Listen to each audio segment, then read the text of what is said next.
America to sit and revel in that. I initially got the call on April Fool's Day, so I thought it was an April Fool's Day joke. I was on the can. About midnight, Kurt shows up, and he sets up his equipment. It was actually the first time I'd ever been out of California. Really? Yeah. I was scared. And it's like New York. It's like, wow, this place is really big and dirty. The first song we played was Seek and Destroy, and we got to the guitar solo, and 10 seconds into it, me and James just looked at each other, and that was it. Done. End of story.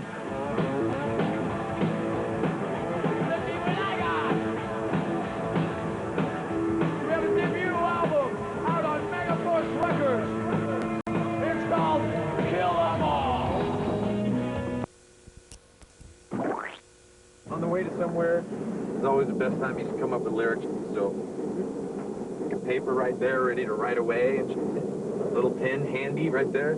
Going back and forth to Lars's, and I'd be late going there. Stop at Wendy's. I'd be eating a burger, talking on the phone, and writing down lyrics. What's on your mind writing-wise these days? What are the themes of some of these songs? Themes lyrically? Yeah. Vagueness. I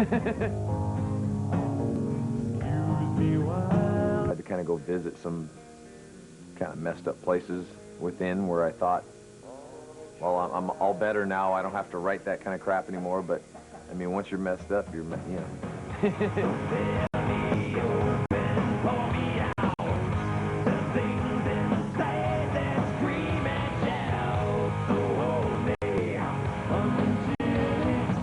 A lot of those old records were so thematic, and there was all these visuals and all these major, almost, you know, just messages and all this kind of heavy-duty political stuff, and we really got kind of bored with that. And I think at the same time, James felt more comfortable opening up and letting some of his really innermost bizarre stuff out. I just wish that people would just like go past, you know, what they think Metallica is about, you know, heavy metal, thunder and lightning, you know, Satan, and listen to the music. There was always in harder rock kind of a thing about you could never stray.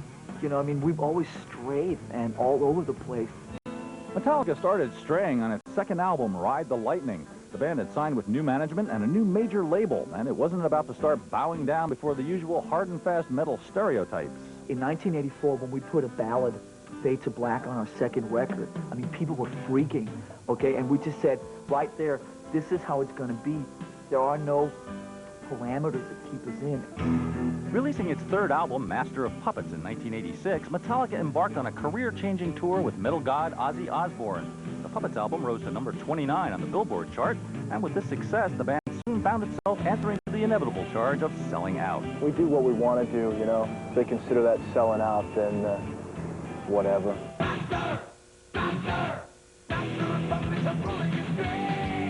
Metallica's success was unique in that rock radio gave the group zip in the way of airplay. Radio didn't want us, and I mean, we kept, you know, sending them tapes. As for the hot new promotional medium of music video, well, Metallica dismissed it as lame. Oh, you had like these guys playing, and then they have all these girls in bikinis, you know, prancing all around. That became like a rock standard for a while, and we didn't want anything to do with that. Metallica was also fighting the popular image of metal itself, of a dark cult genre devoted to death and Satanism, music for losers. Hey, one more thing about Metallica, I'm gonna slam you in the nads. Yeah. Go on with your bad self, Beavis. A ton of bad luck struck Metallica itself on September 27, 1986. While touring Europe, the band's bus skidded off an icy road, and bassist Cliff Burton was killed.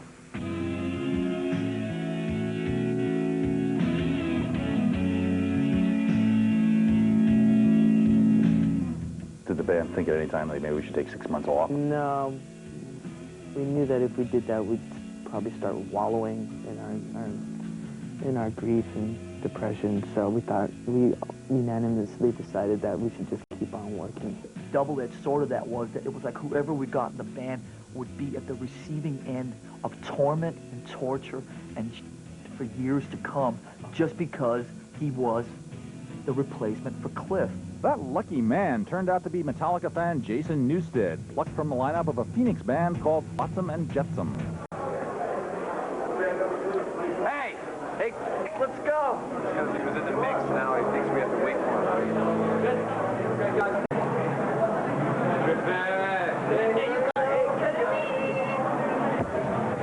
Looking back on it, the first couple of years were rough.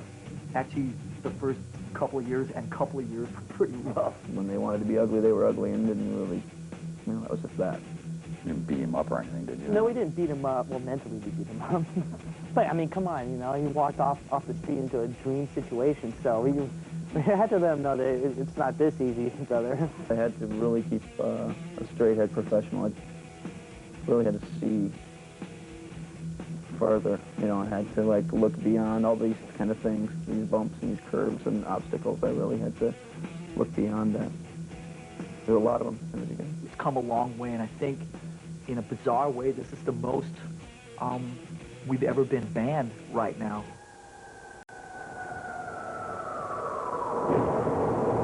What is democracy? Got something to do with young men killing each other, I believe. In 1988, Metallica released a new album, and Justice for All mounted a worldwide tour and finally came up with a video concept they liked. The story of a young man who goes off to war and comes back a vegetable. I can remember sitting on the couch, and one would come on, and then afterwards, the DJ would say, well, on a lighter note, we have... and I knew we had touched a chord.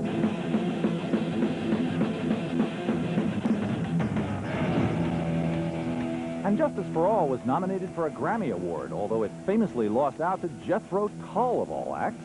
But the critical tide was turning, as even New York Times readers began hailing Metallica's complex arrangements and pointed lyrics. Hey, look. We're in Rolling Stone, isn't that exciting? See? We made it into Rolling Stone. We've peaked. Can only go down from here.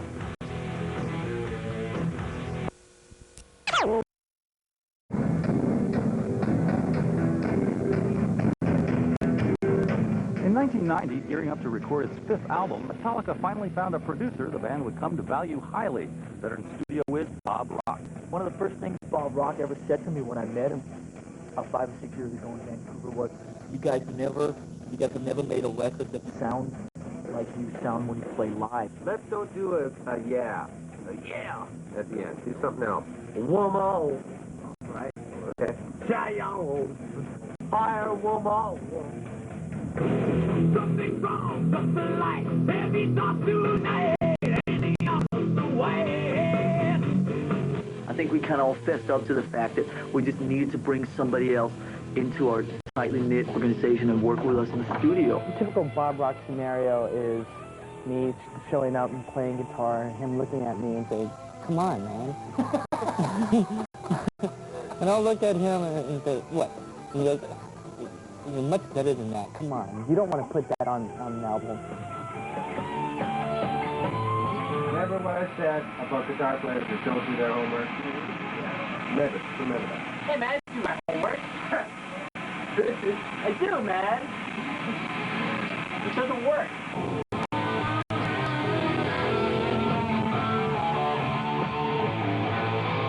The resulting record, officially called Metallica, unofficially the Black Album, was unveiled at a fan listening party at New York's Madison Square Garden. And it was a smash, going to #1 and finally winning a Grammy Award for Best Metal Album. Let's see, I think the first thing we got to do is, obviously, like you guys were expecting, is we got to thank Jethro Tull for not putting out an album this year, right?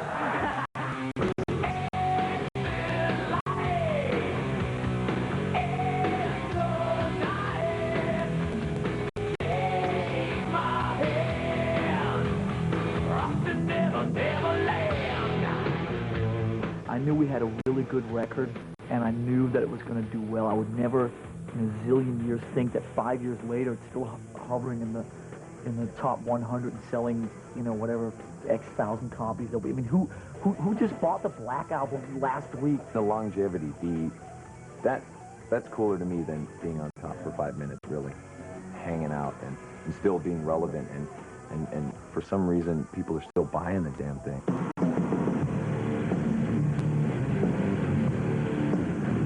The unending popularity of the Black Album wound up keeping Metallica on the road for 2 whole grueling years.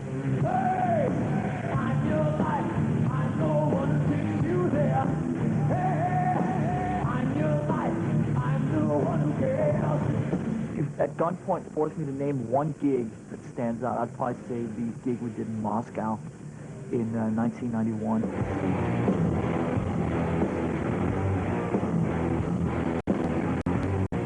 This was just elevated one step more than anything I've ever seen of us, and working with an audience, and it was that whole experience was truly amazing. After cranking out some 400 shows, the members of Metallica decided to take a whole year apart from each other before starting work on Load. The sound on this record seems to indicate sort of a happier group. Do you feel happier than you were 15 years ago? I don't know about happier. Less unhappy? Maybe. Has the songwriting process changed? The actual songwriting process hasn't changed that much. It's still me and James who sit with the material. It's still me and James who put the songs together, the basic arrangements, everything like that. I think this time around we ended up using more stuff of Kurt. All the whitehead stones and rolls like Georgia cotton. Let's play Guess Who's Not in the Room. Bob! Producer Bob Rock was back on board for Load, of course, and Metallica itself was a changed band, rested, mature, and operating now with a new, more democratic spirit. It's like a band, you know? This is very weird, you know? Lars and I back off a little and let them take a little control, you know, over their own, you know, parts. They kind of let down the guard a little bit and maybe let a little bit more responsibility go to the other cats in the band, Kurt and myself, and let us be able to, you know, voice our opinions and really show our stuff this time. I mean, we're really doing everything backwards. You know, I mean, most people they start at the band and then a couple guys take over and then everybody blows up. But we kind of, you know, started with a couple of guys running the show, and then it becomes a band, and now it's like a tighter thing than it's ever been before. It's kind of weird. Not only is Load a major stylistic step for Metallica, but so is the band's choice of a venue to promote it as headliners on the earnestly alternative Lollapalooza tour. We're going to reach a lot of folks that we didn't before, and gain some respect from some people that we didn't before, and we're real happy with the songs. We're real proud of them, and that's going to make a big dent in a lot of people that maybe had their doubts, and that makes me happy too.